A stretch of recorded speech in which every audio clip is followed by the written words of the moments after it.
शांति। 20/8/71 सबसे श्रेष्ठ तख्त और ताज। आज यह भट्टी का ग्रुप डबल भट्टी करने के लिए आए हुए हैं। डबल भट्टी कौन सी है? डबल भट्टी के रहस्य को समझते हो? मधुवन तो है ही भट्टी, लेकिन मधुवन भट्टी के अंदर भी विशेष कौन सी भट्टी में अपने रहे हुए संस्कारों को भस्म करने के लिए आए हैं? तो डबल भट्टी का कोर्स भी बढ़ता है ना, क्योंकि कोर्स मिलता है। डबल भट्टी का फोर्स भी बढ़ता है ना, क्योंकि कोर्स मिलता है। एक तो जनरल, दूसरा पर्सनल। डबल कोर्स होने के कारण डबल फोर्स भी बढ़ता है।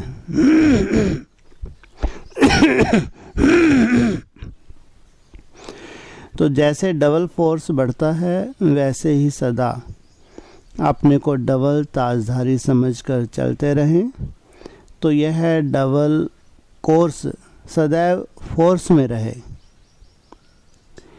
डबल ताज कौन सा है? अभी डबल ताजधारी हो कि भविष्य में बनेंगे? अभी डबल ताज कौन सा है?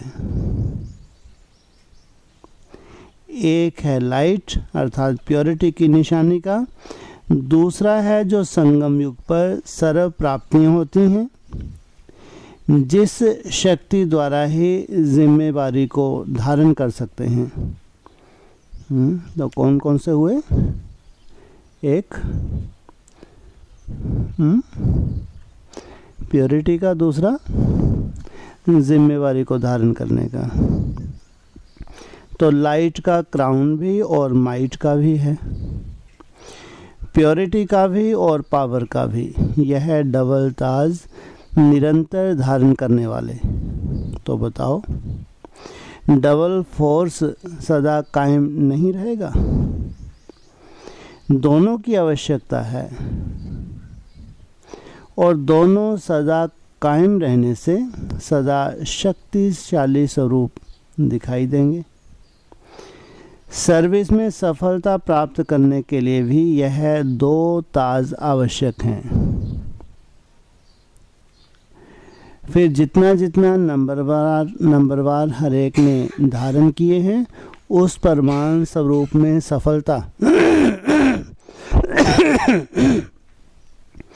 वह अपने पुरुषार्थ में सफलता पाते जा रहे हैं। तो डबल ताज भी चाहिए और डबल तख्त भी चाहिए। डबल तख्त कौन सा? हर एक ने अपना अपना रेस्पॉन्स किया। एक तो बाप दादा के दिल रूपी तख्त नशीन होना है। सभी से श्रेष्ठ तख्त तो बाप दादा का दिल तख्त नशीन बनना ही है। साथ साथ इस तख्त पर बैठने के लिए अचल अडोल एक रस स्थिति का तख्त चाहिए। अगर इस स्थिति के तख्त पर स्थित नहीं हो पाते, तो बाप दादा के दिल रूपी तख्त पर भी स्थित नहीं हो सकते। इसलिए यह अचल अडोल एकरस स्थिति का तख्त बहुत आवश्यक है। इस तख्त से बार बार डगमग हो जाते हो, एक रस अवस्था नहीं रह पाती। इसलिए अपने अकाल तख्त नशीन ना बनने के कारण इस एक रस स्थिति के तख्त पर भी स्थित नहीं हो सकते। तो अपने इस भ्रुकुटी के तख्त पर अकाल मूर्त बन स्थित होंगे, तो एक रस स्थिति के तख्त पर और बाप दादा के दिल तख्त पर विराजमान हो सकेंगे। किस आधार से? भ्रुकुटी के तख्त पर बैठने से। तो डबल ताजधारी भी हो, डबल तख्त नशीन भी हो, जो नॉलेज मिल रही है वह नॉलेज भी मुख्य दो बातों की है। कौन सी? नॉलेज भी मुख्य दो बातों की मिलती है, अल्फ और बे कहो, व रचयिता और रचना कहो। रचना में पूरी नॉलेज आ जाती है। तो रचयिता और रचना, इन दोनों मुख्य बातों में अगर नॉलेजफुल हैं तो पावरफुल भी बन सकते हैं।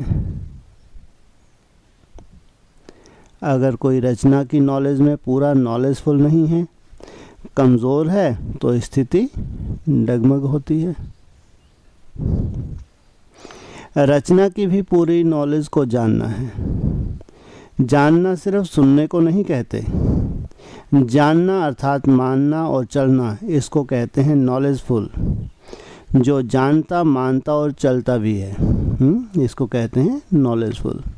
रचना कौन? रचना माना रचयिता माना अल्फ और रचना बे। क्या मतलब हुआ? अल्फ माना ऊंच से ऊंच, जो ऊंच से ऊंच बाप है वो है अल्फ। बे माना है जी, हाँ, जो रचना है उसकी फर्स्ट रचना या फर्स्ट क्लास रचना। हाँ, पहली रचना है, वैसे फर्स्ट रचना है जगदम्बा, लेकिन फर्स्ट क्लास रचना उसको कहते हैं बे, माना जो बादशाही के निमित्त बनता है। अगर मानना और चलना नहीं है तो नॉलेजफुल व ज्ञान स्वरूप नहीं कहा जाता। चलना, मानना अर्थात स्वरूप बनना। कुछ न कुछ रचयिता और रचना के नॉलेज की कमी हो जाने के कारण पुरुषार्थ में कमी पड़ती है। इसलिए सारी नॉलेज की इन दो बातों को ध्यान में रखते हुए चलो। कौन सी दो बातें? अल्फ और बे। अच्छा, यह तो हुई नॉलेज। ऐसे ही डबल कर्तव्य में भी रहना है। यह डबल कर्तव्य कौन सा है? आज दो की गिनती ही सुना रहे हैं। दो कर्तव्य बताओ। सारे दिन में डबल कर्तव्य आपका चलता रहता है। मुख्य कर्तव्य है ही विनाश और स्थापना का। कुछ विनाश करना है, कुछ रचना रचनी है। रचना सभी प्रकार की रचते हो। एक तो सर्विस द्वारा अपनी राजधानी की रचना कर रहे हो, और दूसरी करनी है बुद्धि में शुद्ध संकल्पों की रचना। और व्यर्थ संकल्पों व विकल्पों के विनाश की विधि भी आप लोग समझ गए हो। रचना मनसा द्वारा भी, वाणी द्वारा भी, दोनों प्रकार की रचना रचते हो। इसी प्रकार डबल कर्तव्य करते हो। इसी कार्य में सारा दिन बिजी रहो तो बताओ एक रस अवस्था नहीं रहोगी? एक रस स्थिति नहीं रहती। इसका कारण रचना रचने नहीं आती व विनाश करना नहीं आता। दोनों कर्तव्य में कमी होने के कारण एक रस स्थिति ठहर नहीं सकती। इसलिए डबल कर्तव्य में रहना है। डबल कर्तव्य भी तब कर सकेंगे जब पोजीशन में रहेंगे। कौन सी पोजीशन? आत्मिक स्थिति। यह डबल कर्तव्य भी तब कर सकेंगे जब पोजीशन में रहेंगे। डबल पोजीशन कौन सा है? इस समय का पूछ रहे हैं। डीटी देवत्व, डीटी से इस समय का गॉडली पोजीशन हाईएस्ट है। तो एक यह पोजीशन है कि गॉडली चिल्ड्रन हैं, ब्रह्मा कुमार कुमारियां भी हैं। यह हुआ साकारी पोजीशन और दूसरा है निराकारी पोजीशन। हम सभी आत्माओं से हीरो पार्टधारी आत्माएं हैं, श्रेष्ठ आत्माएं हैं। और दूसरा पोजीशन है ईश्वरीय संतान, ब्रह्मा कुमार कुमारीपन का। यह दोनों पोजीशन स्मृति में रहें तो कर्म और संकल्प दोनों ही श्रेष्ठ हो जाएंगे। श्रेष्ठ आत्मा अथवा हीरो अपने को समझने से ऐसा कोई व्यवहार नहीं करेंगे जो ईश्वरीय मर्यादा के व ब्राह्मण कुल की मर्यादा के विपरीत हो। इसलिए यह दोनों पोजीशन स्मृति में होगी तो माया की अपोजिशन खत्म हो जाएगी। इसलिए डबल पोजीशन भी सदैव स्मृति में रखो। अच्छा, डबल निशाना कौन सा है? जो डबल नशा होगा वही डबल निशाना होगा। एक है निराकारी निशाना, सदैव अपने को निराकारी देश के निवासी समझना और निराकारी स्थिति में रहना। साकार में रहते हुए अपने को निराकारी समझकर चलना, एक सोल कॉन्शियस व आत्माभिमानी बनने का निशाना। और दूसरा निर्विकारी स्टेज, जिसमें मनसा भी निर्विकारीपन की स्टेज, मनसा की निर्विकारी स्टेज बनानी पड़ती है। तो एक है निराकारी निशाना और दूसरा है साकारी। तो निराकारी और निर्विकारी यह है दो निशानी। सारा दिन पुरुषार्थ योगी और पवित्र बनने का करते हो ना। जब तक पूरी रीति आत्म अभिमानी ना बने हैं तो निर्विकारी भी नहीं बन सकते। कब तक? जब तक पूरी रीति आत्माभिमानी नहीं बने हैं तो निर्विकारी नहीं बन सकते। तो निर्विकारीपन का निशाना, निराकारीपन का निशाना, जिसको फरिश्ता कहो, कर्मातीत स्टेज कहो। लेकिन फरिश्ता भी तब बनेंगे जब कोई भी इम्प्योरिटी अर्थात 5 तत्वों की आकर्षित नहीं करेगी। जरा भी मनसा संकल्प भी इम्प्योर अर्थात अपवित्रता का ना हो, तब फरिश्तेपन की निशानी में टिक सकेंगे। तो यह डबल निशाना भी सदैव स्मृति में रखना। और डबल प्राप्ति कौन सी है? अतीन्द्रिय सुख की प्राप्ति, उसमें शांति और खुशी समाई हुई है। यह हुआ संगम युग का वर्षा।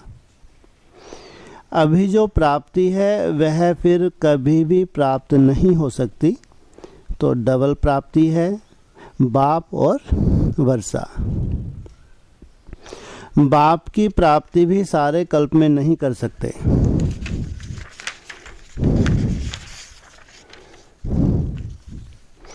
और बाप द्वारा अभी जो वर्षा मिलता है वह भी सारे कल्प के अंदर अभी ही मिलता है, फिर कभी भी नहीं मिलेगा। इस समय की प्राप्ति अतीन्द्रिय सुख और नॉलेजफुल फिर कभी भी नहीं मिल सकती। तो दो शब्दों में डबल प्राप्ति, बाप और वर्षा। इसमें नॉलेज भी आ जाती है तो अतीन्द्रिय सुख भी आ जाता है और रूहानी खुशी भी आ जाती है। तो अतीन्द्रिय सुख, रूहानी शक्ति भी आ जाती है। तो यह है डबल प्राप्ति। समझा? यह दो बातें धारण तब कर सकेंगे जब अपने को भी कंबाइंड समझेंगे। एक बाप, दूसरा मैं। कंबाइंड समझने से यह सभी दो बातें सहज धारण हो सकती हैं। भट्टी में आए हो ना, तो यह सभी जो दो बातें सुनाई वह अच्छी तरह से स्मृति स्वरूप भट्टी से बनकर जाना। सिर्फ सुनकर नहीं जाना। सुना तो बहुत है, सुनना अर्थात मानना और चलना अर्थात स्वरूप बनना। तो ज्ञानी हो लेकिन ज्ञान स्वरूप बनकर जाना, योगी हो लेकिन योग युक्त युक्ति युक्त बनकर जाना, तपस्वी कुमार हो लेकिन त्याग मूर्त भी बन जाना। त्याग मूर्त के बिना तपस्वी मूर्त नहीं बन सकते। तो तपस्वी हो लेकिन साथ साथ त्याग मूर्त भी बनना है। ब्रह्मा कुमार हो लेकिन ब्रह्मा कुमार व ब्राह्मणों के कुल की मर्यादाओं को जानकर मर्यादा पुरुषोत्तम बनकर जाना। ऐसे मर्यादा पुरुषोत्तम बनो जो आपके एक एक संकल्प वायुमंडल पर प्रभाव डाले। ऐसे पावरफुल बनकर जाना। पावर है लेकिन पावरफुल बनकर जाना। जो फुल होता है वह कभी फेल नहीं होता। फुल की निशानी है, एक तो फील नहीं करेंगे, दूसरा फेल नहीं होंगे और फ्ला नहीं होंगे। तो फुल बनकर जाना, इसलिए भट्टी में आए हो। क्या सीखना है? बहुत पाठ पढ़ा, इतना पाठ प्रैक्टिकल में पढ़कर जाना। पाठ ऐसा पक्का करना जो प्रैक्टिकल एक्टिविटी पाठ बन जाए। एक पाठ होता है मुख से पढ़ना, एक होता है सिखलाना। मुख से पढ़ाया जाता है, एक्ट से सिखाया जाता है। तो हर चलन एक एक पाठ हो। जैसे पाठ पढ़ने से उन्नति को पाते हो ना, इस रीति से आप सभी की एक एक एक्ट ऐसा पाठ सभी को पढ़ाए व सिखलाए जो उन्नति को पाते जाएं। पढ़ना भी है और पढ़ाना भी है। सप्ताह का कोर्स तो सभी ने कर लिया ना। साप्ताहिक कोर्स जो किया है वह फोर्सफुल किया है या सिर्फ कोर्स किया है? कोर्स अर्थात का अर्थ ही है अपने में फोर्स भरना। अगर फोर्स नहीं भरा तो कोर्स क्या किया?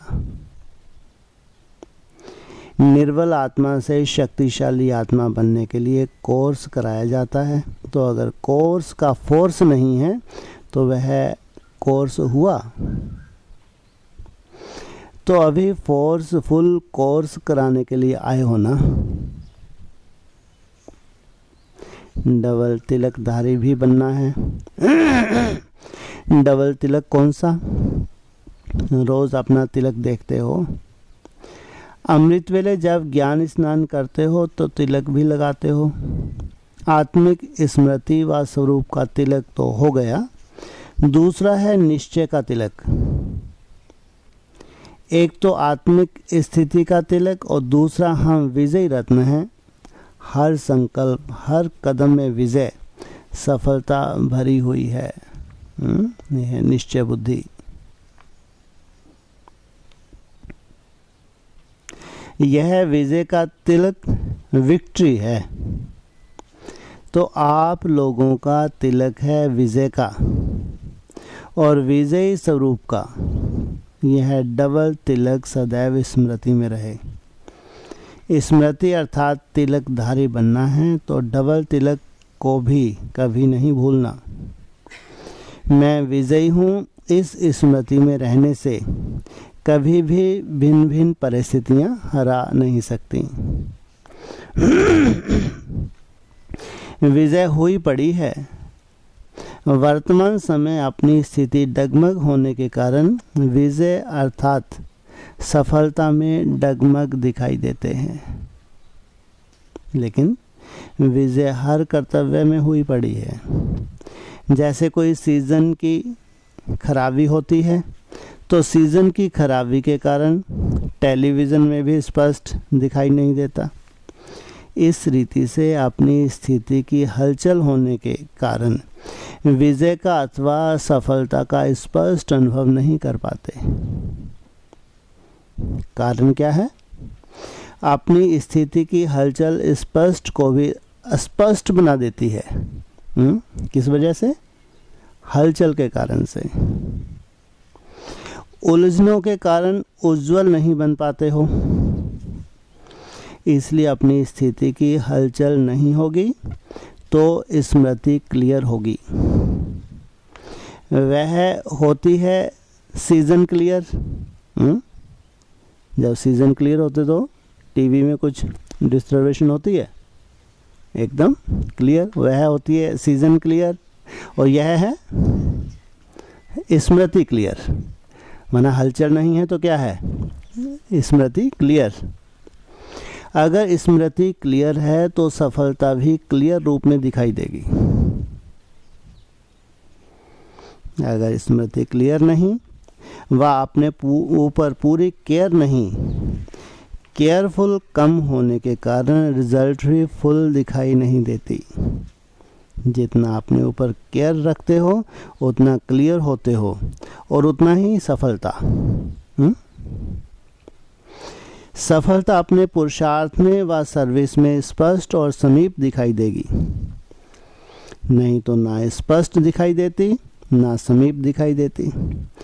टेलीविज़न में दूर का दृश्य समीप और स्पष्ट भी होता है ना। इस रीति से एक रस स्थिति होने के कारण, केयरफुल और क्लियर होने के कारण सफलता समीप और स्पष्ट दिखाई देगी। समझा? अगर दोनों से एक की भी कमी होगी तो सफलता अनुभव नहीं करेंगे, फिर उलझेंगे। फिर कमज़ोरी की भाषा होती है, क्या करें, कैसे होगा, यह भाषा हो जाती है। इसे दोनों ही बातें धारण करके जाएंगे तो सफलता मूर्त बन जाएंगे। सफलता इतनी समीप आएगी जैसे गले में माला कितनी समीप आ जाती है, तो सफलता भी गले की माला बन जाएगी। अच्छा, ओम शांति।